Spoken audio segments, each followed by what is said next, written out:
Hello there. Thank you so much for joining us. This is News Channel Nebraska. My name's Eric McKay. Let's take a look at our top headlines today. Beginning in northeast Nebraska, where a woman convicted of having an illegal abortion and disposing of the fetus is asking the court for early relief from her sentence. According to a court filing this week, Celeste Burgess has petitioned Madison County for an early end to her probation term. She was sentenced to 90 days in jail and 2 years probation back in 2023 in a case that made national headlines due to its coinciding with the U.S. Supreme Court's decision to overturn Roe versus Wade, although authorities say her abortion would have been illegal regardless. Burgess served her 90-day sentence, but according to court records has also spent more time behind bars for multiple probation violations, for missing psychiatric evaluations and multiple scheduled drug tests. According to court records, her most recent stint in jail ended last September. Burgess has been scheduled for a hearing in Madison County District Court on March 20th. Immigrants in the U.S. facing a stark reality just 3 weeks into President Donald Trump's second term. Friday, Trump's immigration control efforts heating up even more. Amy Kiley reports on the latest actions in the courts and in Guantanamo Bay. He's doing exactly what the people told him they wanted him to do. It's a critical moment for President Donald Trump's immigration crackdown. Today, a Massachusetts judge is considering a lawsuit from multiple states. It challenges an executive order on ending birthright citizenship for children of some immigrants. The Trump administration is appealing a preliminary injunction from a similar case in Seattle. There are responsible judges inside the judiciary who I think are taking on the Trump administration. The administration is bringing its own lawsuit against officials in Illinois, Cook County, and Chicago. It argues law enforcement there must turn over undocumented immigrants to ICE, even if their only crime is being in the U.S. illegally. Just let us know when you release them, let us be there. Let law enforcement work for law enforcement. Homeland Security Secretary Kristi Noem is set to visit the Guantanamo Bay Naval Base today. Trump wants to house thousands of immigrants in its migrant detention facility. It's a place that we can build upon, that we can send the worst of the worst. Advocates say undocumented immigrants who contribute to society deserve a pathway to citizenship, not mass deportations. There are people who came here looking for a better life, who are law-abiding, who are actually working, who are contributing to our economy. I have 400,000 open jobs in the state of New York right now. We need their help. I'm Amy Kiley reporting. A big gain for Nebraska farmers. Mexico repealing its partial ban on genetically modified corn. Almost all of the corn grown in the United States is GMO. Mexico's a big importer of the crop, mainly to feed their animals. Mexico banned the use of GMO corn for human consumption, though, in 2023. The country imports nearly $285 million of Nebraska's corn exports, according to the Farm Bureau, some 93% of the product. Farm Bureau President Mark McHargue says it's imperative for Mexico and Canada to abide by the agreement the countries have as it comes up for re-signing next year. A grant awarded to a southeast Nebraska city will fund some of the costs to create a pedestrian pathway, literally bridging a socioeconomic gap for citizens who can't access some city services. Tim Hackett has more.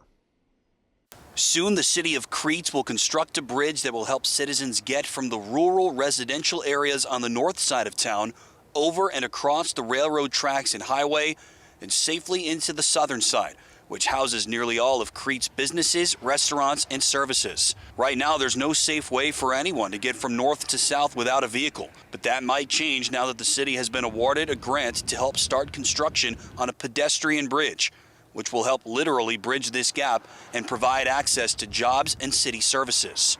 A lot of the people that come looking for resources to the city walk here, even during winter. They're having to cross the railroad track, the highway.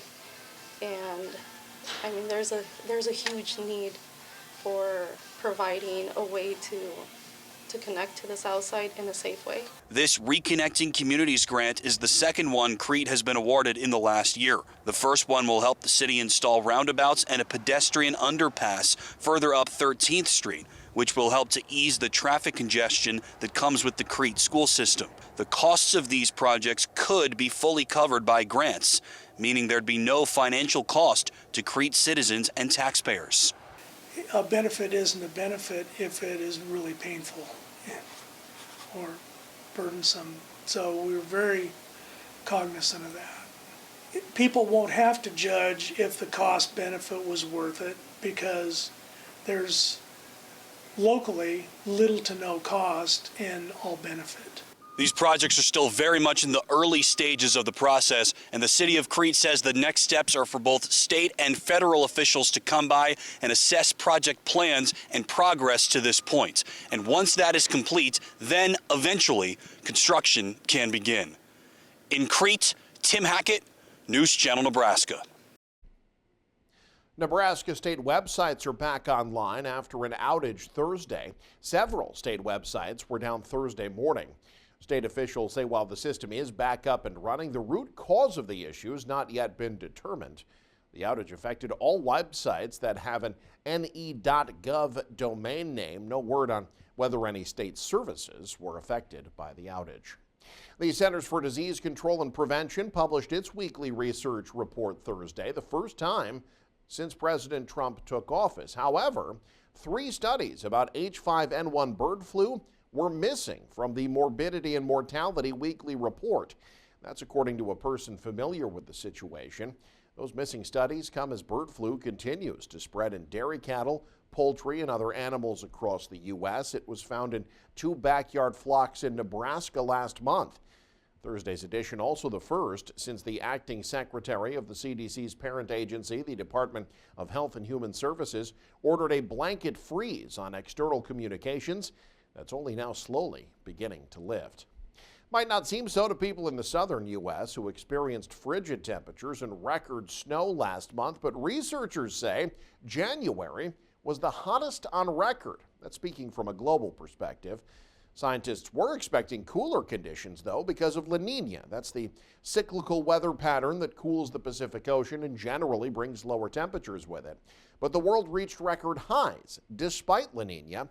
Nebraska saw some daily temperature records fall in January, including a 61-degree day in Omaha on the 28th. Now, the big game between the Kansas City Chiefs and the Philadelphia Eagles is coming up this weekend, so you can start planning your watch parties. If you're hosting a party for the big game this year, budget about the same as last year for store-bought food and drinks. According to a Wells Fargo report, if you're feeding 10 people a spread of chicken wings, guacamole, chips, and beer, it'll cost you about $139. That's just 10 cents more than last year's price. The cost of beer and some food items have gone up, but the cost of others have gone down, which basically balances out the total. And finally, for being welcomed by 700 of her hometown natives to sharing heartfelt messages about her playing days at Nebraska, Dani Busboom Kelly called Thursday's welcome ceremony a homecoming fit for a queen. Jake Bartecki has more. A new chapter is about to be written in the history book known as Husker Volleyball. From Cortland, Nebraska, all the way to leading the program that she played for, Dani Busboom Kelly, officially introduced as the 4th head coach in Nebraska volleyball history. The Devaney Center was packed on Thursday afternoon as Nebraska welcomes home one of their own, AD Troy Dannon, saying DBK checked all the boxes. Number 1 is character, number 2 is integrity. She has represented herself her entire life with character and integrity. There was no question that she brought those 2 things. Next was ambition.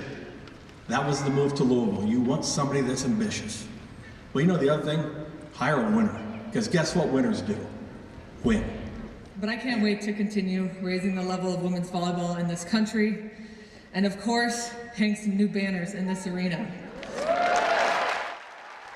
Busboom Kelly spent the last 8 years turning Louisville into a yearly powerhouse in college volleyball. But before that, she was a national champion and an assistant coach for Nebraska.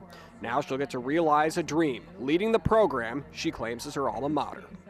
Again, very humbled and grateful to be here, living another dream of mine to represent this amazing athletics department and this amazing state, and a place that just means so much to me and my family. Busboom Kelly is no stranger to the shoes she has to fill. John Cook is the winningest volleyball coach of the century, but Busboom Kelly says in more ways than one, expectations remain the same. Our expectations is to be in the hunt to win the Big Ten and to be in Final Fours and winning national championships, but I also want our players to leave here just loving the sport of volleyball and loving the game and, be dying to play pro or coach or give back and have this feeling of that they're not burnt out. And so I think that the expectation is for these players to have an amazing experience, and usually that leads to success. This past week has also yielded a lot of change for the players, but as Rebecca Alex says, the program is in good hands.